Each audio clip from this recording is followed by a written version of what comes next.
Então, nós estamos aqui hoje com o professor Homero Galveias, Bonadimã Galveias, né, mãe? É historiador, professor e que sempre muito ligado na história da Barra do Jucu e de seus personagens, né, e de seus acontecimentos. Homero, você acompanhou muito essa história de seu Chiquinho aqui na Barra do Jucu. Conta pra gente um pouco como é que foi isso. Com relação ao seu Chiquinho, eu acho que junto com outros personagens importantes aqui da Barra, como seu Alcides, seu Honório, das bandas de Congo, tem muito a ver com o trânsito do Rio Jucu, né? O Rio Jucu é fundamental na história aqui da Barra. E o seu Chiquinho, a família dele é desse ambiente também. É do começo do Rio Marinho e da região de Viana, Cariacica, Viana. A família dele toda dali. Os caras eram, os irmãos dele, vários eram oficiais da polícia, inclusive, faziam parte da banda da polícia militar.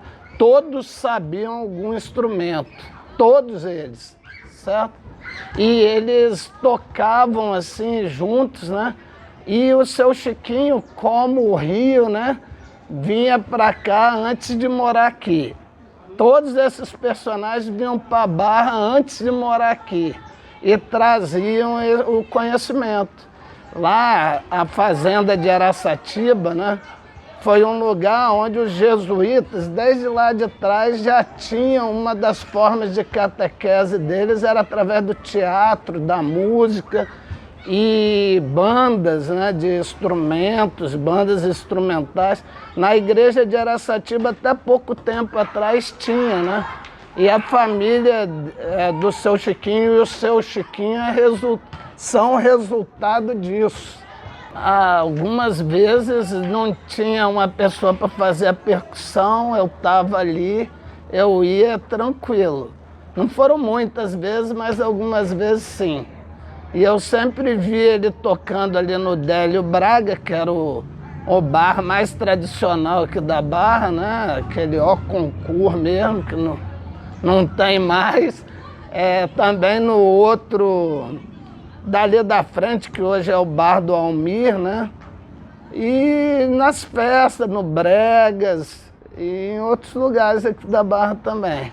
Sempre estava, né? No carnaval também quando eu comecei a me entender por gente, assim, na década de 80, 90, ele sempre puxava o carnaval com o bloco das ciganas, eu lembro bem disso, né?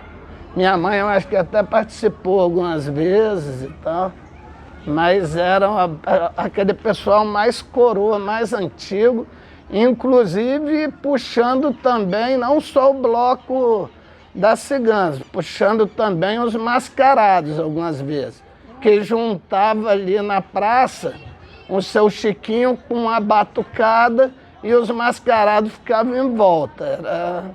Várias vezes foi isso que aconteceu. Quando o Rio foi perdendo a importância de transporte, né, quando começou a abrir estradas, de rodar a Rodovia do Sol, BR-101, lá do outro lado, e foi feito também as barragens da Cesan que impediram o transporte pelo Rio, a maioria desse pessoal veio morar aqui na Barra, né? Que a Barra tinha um transporte mais fácil para chegar em Vila Velha.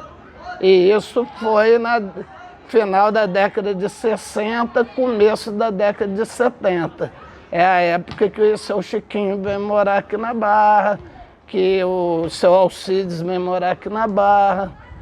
Esses caras principais aí da cultura tradicional mesmo vêm morar na Barra. O seu Alcides, por exemplo, ele vinha tocar congo aqui na Barra desde sempre, porque o pessoal das famílias, tipo da Dona Dorinha, né, dos Vieira, dos Machado, esse pessoal chamava a banda de congo de Jaguaruçu para vir aqui.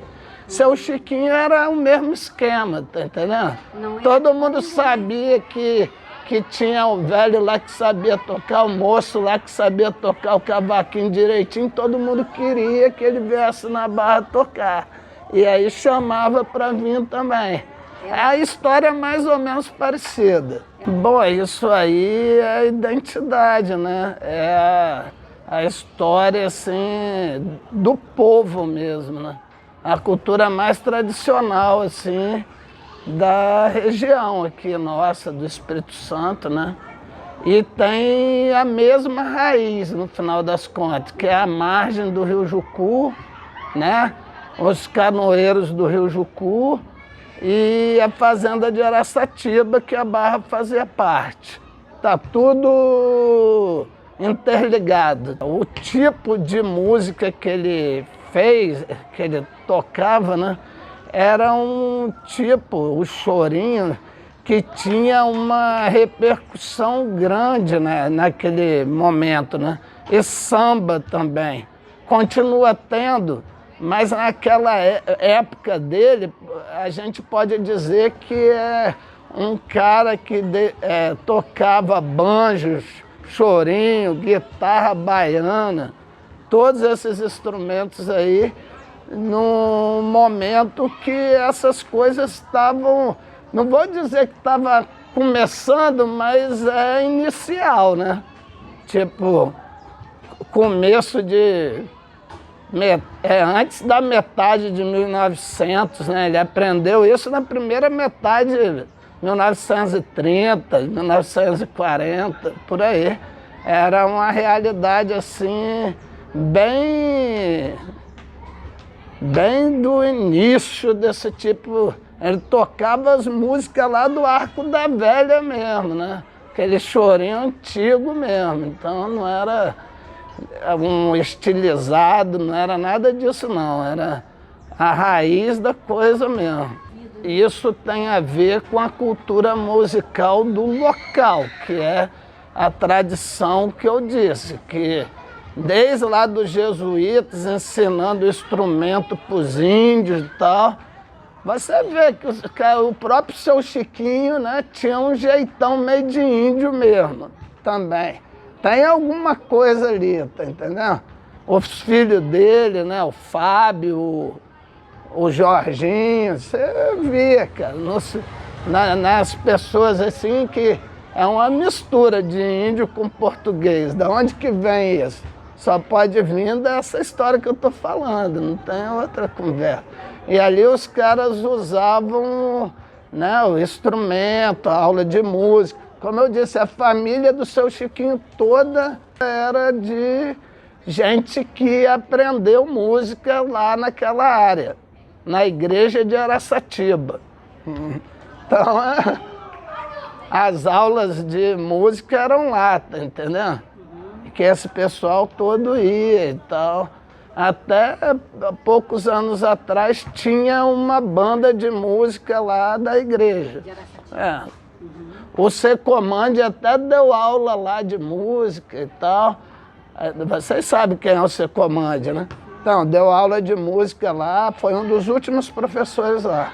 Mas eu cito ele no meu livro sobre essas participações, né? Do chorinho, do carnaval, nos blocos, né? Nas festas aqui na Barra. Inclusive tem uma passagem das mais interessantes com outra figura do estilo, né? Que era um mestre miúdo de regência, né? Teve alguns encontros aí dois personagens mais ou menos do mesmo naipe, vamos dizer assim, né? O mesmo tipo. Então, foi muito legal. Eu fui... Não, isso aqui não, mas eu estava presente lá e tá tudo aqui. Foi muito legal, né? Lobão, Dulce, Geraldo, Pignaton, Vassoura, Profeta e Seu Miúdo e tal. Foi uma ocasião muito interessante. Umas 3 ou 4 vezes isso aconteceu. Muito massa e também as músicas lá, né? O Farol de Alexandria, o pessoal lá de Regência também tinha as deles. Era maneiro, muito legal. No mesmo estilo, né? São 2 lugares muito ricos em cultura popular, com certeza. Lá em Regência tem um carnaval legal, tem o chorinho legal, tem também o Caboclo Bernardo, a história do Caboclo Bernardo, os encontros de banda de Congo. Então, bem parecido com o que rola aqui na Barra também. E aí, né, é uma situação de irmandade legal aí que rola. Depois que ele morreu, ficou assim, meio devagar, né? Só o Lobão mesmo, e a Dulce, que de vez em quando fazem alguma coisa por aí. Mas fazer um levante aí para ter gente que saiba tocar também, né? Isso é importante, porque aqui na Barra não tem uma tradição, por exemplo, como em Araçatiba eu estou falando, de ter sempre professor e gente para aprender. Não tem uma escola de música assim. Lá era assim, né? Era uma escola de música mesmo, o tempo todo. Aqui na Barra não tem isso. Esses projetos são ótimos para começar a dar esse passo e cristalizar talvez numa coisa mais perene depois, quem sabe, né? Isso pode ser um objetivo maior, inclusive. Mas como primeiro passo é fundamental, tem que ser dado um primeiro passo. É isso aí.